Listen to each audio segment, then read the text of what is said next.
So if someone were to see that, like say a black Southern America were to come and see this and be angry because they don't like the Confederacy, what would your response be? Grow up. Grow up?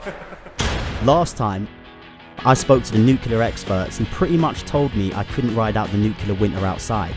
If nuclear war does kick off, then we're all either going to die or wish we had. But this time, I'm speaking to people who intend to bug out when the shit hits the fan. Will this be my better option? Or will I discover that all this prepping for doomsday is, well, pointless fear-mongering?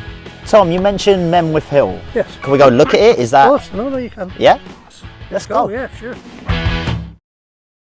I decided to write a book for the man in the street because nuclear survival, one, it's quite a boring subject. In real terms, it's quite technical. Right. And it's difficult to get a handle on it because it's so scientific. I mean, I'm one of these guys that says they never landed on the moon. You don't think we landed on the moon? Well, no, because we can't do it now. But we can. We can't. How do you figure that? Well, because they got rid of the space shuttle because the tiles kept falling off it, the heat tiles. But then why didn't they use the same glue they used in '69? When they landed on the moon and then took off again, the camera that filmed them taking off went like that. Who moved the camera up to watch them taking off? So what is in those golf balls? It's a radar. The reason why the golf ball, if you wish to call it that, is around it, is to hermetically seal what's in it. You know them ones when someone's talking and you don't know what is happening? So what's going to happen when we rock up here? They're going to come out? Well, Nothing? They'll just be stood there with guns. Oh, brilliant. This is the most nervous I've been so far. You've no reason to be, I promise you. As soon as we got to US spy base Menwith Hill, a lot of weird shit started happening. Men with guns started coming over. Felt like Bruce Willis was about to start accosting, man. He's with me, mate. Yeah. Yeah, fine, yeah. Yep. Oh, he's got a big gun in him. I mean, I can't lie, I'm a little bit nervous Here's about... my blood now. He'll put his lights on in it, come on. Right, so there's Can you all... tell me what you're doing, lads? There's another bloke with a light. Just having a look at the base and doing a documentary. Hey? Right, okay. I mean, I don't know if you got that, but the way that man looked at me, that was... He can't do anything, mate. There's nothing he can do. It's important. Tom, you're a white man. You can have this confidence. What are they listening to? Or what are they looking? There's a lot of controversy about that. One, it's obviously intelligence, satellite information. Secondly, industrial espionage. A lot of rumours that they're listening on behalf of American companies. Okay. Every jihadi in the world would love to have a go at this place. Personally, I hate the place. I think it should be removed. Well, it's putting my family's life at stake because it is a target. The police has shown up, so... Well, there's no law against us standing here, so... My hands are going up straight up. Like, I ain't mussing about. These look how... This is North Yorkshire, not London. Yo, they've got guns. I've seen them, all right? So Yeah. My hands are here making sure. We work for the Ministry of Defence Police, so we're just purely based on the base, you know. That's only our satellite vision. That's as interesting as it gets, I'm afraid. So you want me to eat one of these? Yeah. A dandelion? Yeah, just eat the yellow bit. Just the yellow bit? Yeah. It's actually not that bad. It's quite sweet. Why would you eat this? Because you can. That's not a reason, again, that's not a reason to do it. Bruv, they've sent out a helicopter now. This is actually quite nice, you know. I can't...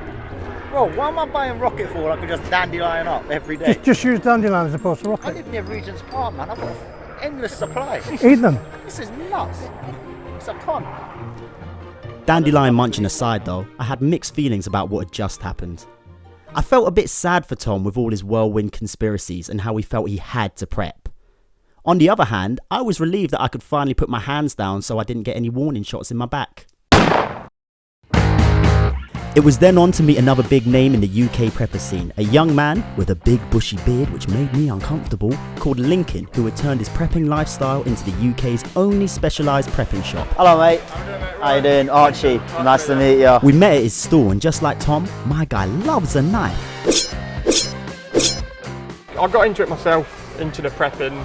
I liked the outdoors, bushcraft, wild camping first. Right.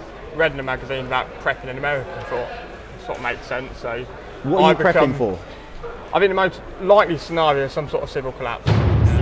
Lincoln seemed pretty calm for a dude expecting civil collapse. My man's got enough knives to make a butcher wince.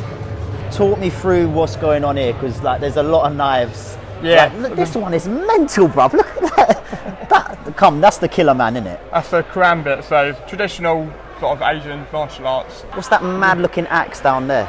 That's a tomahawk, throwing axe. Prepping for the oncoming civil collapse, Yeah. nuclear war, whatever. What If is you the was- best knife? If you was to have one, you want something that's ideal for bushcraft, really. Okay. That's what you're looking at. Something you can hunt with your camp chast, something like that. Traditional way. Looks simple, looks basic, good steel, good size. After viewing Lincoln's prized display of knives and axes, it was time to step outside and find out what it was all about for him. Did he expect the end of the world soon? What is prepping To me, it's literally as it sounds, preparing for a disaster, essentially. for a So disaster? that could be a full-on end of the world apocalypse. That could be breaking down in your car in winter. Where'd you get all the stuff from? A lot of it we import from America. A lot of the knives and Right. gas masks and stuff. It's all over Europe. Gas so- masks? yeah, I mean, that's our biggest selling category on the website. Is gas Your masks. biggest selling is gas masks? Yeah, if we was to categorise knives, cooking, water filters like that and stuff, gas masks by far, sort of 3 times anything else, by far biggest seller. What do you think the spark could be for civil unrest? Do you think there's any one thing that could make it all pop off? I don't know about in general, I don't know about specific. In general, I think it's going to be something political or financial.